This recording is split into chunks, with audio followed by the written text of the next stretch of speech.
भारतीय शायर जावेद अख्तर की जो फैज फेस्टिवल में आपको पता है जी लाहौर में मेहमान बनकर आए थे और भाषण दहशतगर्दी पर देने लगे। हमारे लाहौर में बैठकर हमें इंतहा पंसदी पर दर्स दे रहे हैं, भाषण दे रहे हैं। भाई वाह! अरे जावेद अख्तर साहब बड़े दानिश्वर और बड़े जो कलाकार बनते हैं आप। अब पता चला कि कितने ड्रामेबाज हैं आप जावेद अख्तर साहब। मेहमान बनकर आए, घटिया तरीन बातें करके चले गए। जावेद अख्तर एक बहुत बड़े शायर हैं, इसमें कोई शक नहीं है। और हम जो पाकिस्तानी हैं, हम बहुत बड़े वो हैं, वो भी मैं कहना नहीं चाहता। कहने का मकसद है वे हो छितर लाके नाल आया, भिजिया छितर, पिगो पिगो के सानू उन्हें मारिया। और जो आपको पाकिस्तान लाने वाले हैं, जरा उनके लिए मैं कुछ कहना चाहूंगी। उनके लिए मैं ये कहना चाहूंगी कि कुछ शर्म होती है, कुछ हया होती है। बेशर्मो बेहयाओ। इंडियन वैसे भी कोई आ जाए तो हम वैसे ही पागल हो जाते हैं। खैर, वो जो पाकिस्तानियों की खास किस्म की कॉमेंट, जावेद अख्तर साहब, ओ माय गॉड, उफ, आई एम माइंड ब्लोन। अबे बेइज्जती कर रहा है तेरी। ओ माय गॉड, तालियां नहीं बजाओ, वो तुम्हारी बजा रहा है। कि जावेद अख्तर के बकायदा गोडे पकड़े हुए थे आपने, ऐसे गोडे पकड़ के नीचे बैठे हुए थे आप कि जिससे आपने उनसे कोई कर्जा वापस लेना हो। दोबारा या तो पाकिस्तान नहीं आइएगा, अगर आइएगा तो इज्जत के साथ आइएगा और पाकिस्तान को पाकिस्तान मान के आइएगा, दुश्मन मुल्क समझ के नहीं आइएगा। हाँ ठीक है, वो जो मतलब है कि अटैकर थे वो पाकिस्तानी थे, पर इट डज नॉट मीन के पाकिस्तान ने उनको मतलब है कि इनकरेज किया था कि आप वहाँ जाके अटैक करेंगे। हेलो दोस्तों, इस वक्त पाकिस्तानी मीडिया चीखो पुकार मचा रहा है। इनफैक्ट पाकिस्तानी मीडिया की सुलगी पड़ी है और ऐसी मिर्ची लगी है कि जो पाकिस्तानी मीडिया कल तक भारत में बैठे कुछ लोगों का गुणगान गाया करता था और उनमें से एक जावेद अख्तर भी हैं, जिन पर पाकिस्तानी मीडिया का हमेशा से प्यार उमड़ता रहा, क्योंकि वो पाकिस्तान के खिलाफ एक लफ्ज भी नहीं बोलते थे और हमेशा भारत के अंदर माइनॉरिटी की बातें और किस कदर उन्हें सताया जा रहा है, जो कि सिरे से एक गलत बात है। क्योंकि छिटपुट घटनाएं तो 130-40 करोड़ के देश के अंदर होती ही रहती है और उसमें भी धर्म का असर कम और आपसी रंजिश का मामला ज्यादा होता है। लेकिन पाकिस्तान के अंदर जो सिस्टमेटिक तरीके से माइनॉरिटी के ऊपर अत्याचार की जाती है, जिसमें पाकिस्तान की गवर्नमेंट और उनकी सोच पूरी शामिल होती है, उसके बारे में जावेद अख्तर बोलने से, बात करने से कतराते हैं। लेकिन इस दफा पाकिस्तान के अंदर ही जाकर के उन्होंने क्या सच बोल दिया पाकिस्तान के बारे में, पाकिस्तानी मीडिया बौखला उठी है और ये एक ऐसा भी सच जो कि दुनिया जानती है। तो आज वही जावेद अख्तर जो पाकिस्तान के प्यारे दुलारे थे, दुश्मन बन चुके हैं।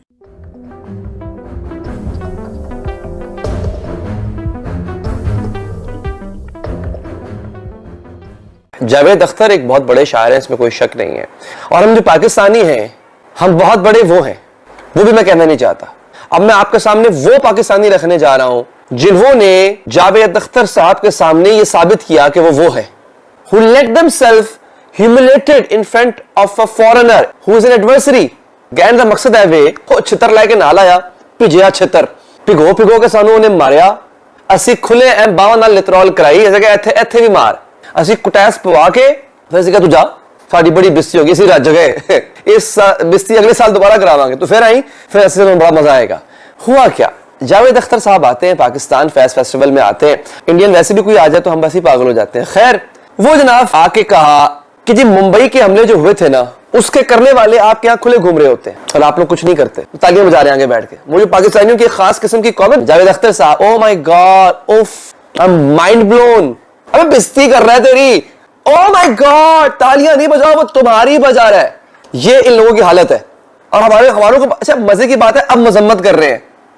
अबे अकल के बुद्धू, उस वक्त तुम्हें पता नहीं चला कि वो बैंड, वो तुम्हारी ड्रम बजा रहे हैं। भारतीय शायर जावेद अख्तर की जो फैज फेस्टिवल में आपको पता है जी लाहौर में मेहमान बनकर आए थे और भाषण दहशतगर्दी पर देने लगे। मैं यकीनी तौर पे जो ऑर्गेनाइजर्स हैं उनको एहसास कमतरी का शिकार कहना चाहूंगी। क्यों? क्योंकि उसकी बेहुदा गुफ्तगू सुनने के बाद ये लोग तालियां बजाते रहे और जावेद अख्तर बीजेपी का भरा हुआ जो कैसेट है वो चलाते रहे। लो भाई, आरएसएस के तर्जुमान हमारे लाहौर में बैठकर हमें इंतहा पंसदी पर दर्स दे रहे हैं, भाषण दे रहे हैं। भाई वाह! अरे जावेद अख्तर साहब, क्या कुलभूषण यादव और जो अभिनंदन है उसको नॉर्वे ने भेजा था, उनकी बात करते हुए आपकी बकायदा काम पे टांग जाती है। असल में आपको वापसी की फिक्र खाए चली जा रही थी कि कहीं जो गुजरात का कसाई वहां बैठा हुआ है वो पाकिस्तान जाने की पादाश में आपको जिंदा ना जला दे। ये थी आपकी सही फिक्र। बड़े दानिश्वर और बड़े जो कलाकार बनते हैं आप। अब पता चला कि कितने ड्रामेबाज हैं आप जावेद अख्तर साहब। मेहमान बनकर आए, घटिया तरीन बातें करके चले गए। मैं आपको जरा याद करवाना चाहूंगी आपकी सरकार का फैसला, जब पाकिस्तानी आर्टिस्टों को उन्होंने कहा था कि बॉलीवुड नहीं आने देंगे हम, क्योंकि हमारे टैलेंट से आप लोग खौफजदा हो गए थे। तब क्यों नहीं बोले? पाकिस्तान में रॉ के एजेंट दहशतगर्दी फैलाते रहे, कश्मीर में और हिंदुस्तान के चप्पे चप्पे में मुसलमानों पर जुल्म ढाते रहे, वहां बात करते हुए आपकी जबान लड़खड़ाती है।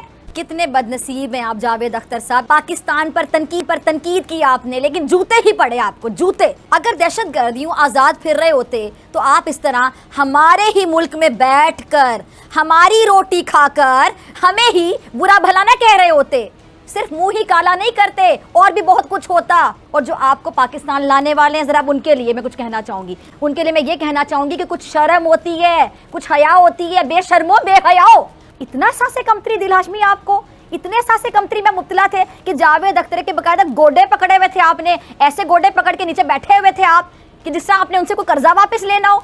मारूफ भारतीय मुसन्निफ और गीत निगार जावेद अख्तर ने लाहौर में एक तकरीब से खिताब करते हुए पाकिस्तान को दहशतगर्दी पर तनकीद का निशाना बना डाला, जिस पर पाकिस्तान की आवाम काफ़ी गमो गुस्से का शिकार है। पाकिस्तान को जो है दहशतगर्दी पर तनकीद का निशाना बनाते हुए कहा कि बम्बई में 26 नवंबर को जो दहशतगर्दी का वाक़या पेश आया था, उन हमलों में जो मुजरिम मुलव्विस थे वो आज भी पाकिस्तान में आज़ाद घूम रहे हैं। क्या कहेंगे आप?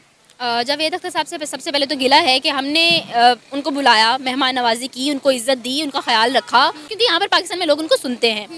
तो वो पीठ में छुरा घोंप के हमारे चले गए, बल्कि बगल में छुरा लेके यहाँ पर घूमते रहे, फिरते रहे, और पाकिस्तान पे इल्ज़ाम लगा के उन्होंने किसी चीज़ का कोई ख्याल नहीं किया, और झूठे इल्ज़ाम लगा के, और ऐसी ना अहल इंसानिया फेस्टिवल की जिनको ये तक ख्याल नहीं है कि वो आपके पाकिस्तान के खिलाफ बोल रहे हैं और आप उनको रोकें। आप कह रहे हैं कि वो जो हमले हुए वो पाकिस्तान में वो घूमते फिर रहे हैं, फलां ढमका। तो जो आपके लोग हमला करने पाकिस्तान में आते हैं वो जाके आज़ाद जिनको हमने वापस भी भेजा है, जो आज़ाद फिरते हैं, जो दहशतगर्दी आप लोग फैलाते हैं, आप लोग हमारे खिलाफ, भाई सीधी बात है, आप हमारी जान क्यों नहीं छोड़ते हैं? पता है कि जो इंडियन एक्टर है कंगना रनावत, वो उनको बड़ा अप्रिशिएट कर रही है कि बड़ी घर में घुस कर मार के आए हैं। तो कंगना साहब खुद क्या है, जब हमने दो चपेड़े लगाई थी अभिनंदन को, तब तो कुछ नहीं कहा कि वाह वाह पाकिस्तान ने बड़ा अच्छा काम किया, हमारा बंदा पकड़ लिया, उसको मारा, उसकी बेइज्जती की। हमारे पाकिस्तान वाले ना मेहमान नवाजी में मारे जाते हैं, जैसे इनकी दफा मारे गए। अगर हमें पता होता जावेद साहब इस तरीके की बातें करेंगे, ये सब कुछ करेंगे, अच्छा फेस्टिवल करवाने के चक्कर में पाकिस्तान की बेइज्जती करवा के चले गए। वो लोग हैं कि उनका काम सिर्फ एक है, पाकिस्तान गलत है, पाकिस्तान ऐसा है। भाई हमारे पाकिस्तान जैसा कुछ नहीं है, और इंडिया फिर जैसा है वो सारी दुनिया को पता है। अब आपको लगता है कि हम ईंट का जवाब पत्थर से देंगे तो ये मामला हल होगा? भाई हम ऐसे लोगों के मुंह ही नहीं लगते। आप आए, आप भौंक के चले गए, ठीक है भाई, आपकी मर्जी, आपने जो करना था कर लिया। कि भाई हम दहशतगर्द कौम नहीं है, हम बहुत अच्छे पाकिस्तानी, लेकिन दोबारा या तो पाकिस्तान नहीं आइएगा। सबसे पहली बात कि हाँ ठीक है, वो जो मतलब है कि अटैकर थे वो पाकिस्तानी थे, पर इट डज़ नॉट मीन कि पाकिस्तान ने उनको मतलब है कि इनकरेज किया था कि आप वहाँ जाके अटैक करेंगे। अगर कोई इंडिविजुअल मिस्टेक करे तो हम किसी कंट्री को क्रिटिसाइज नहीं कर सकते कि वो एक इंडिविजुअल एक्ट था। लेकिन सर पाकिस्तान में क्या आप नहीं मानते कि दहशतगर्दाना एलिमेंट पाया जाता है? पाकिस्तान में जो दहशतगर्दाना एलिमेंट पाया जाता है वो according to our government report, जो मतलब है कि वो जो अटैकर होते हैं वो या होते हैं इसराइली या होते हैं इंडियन होते हैं।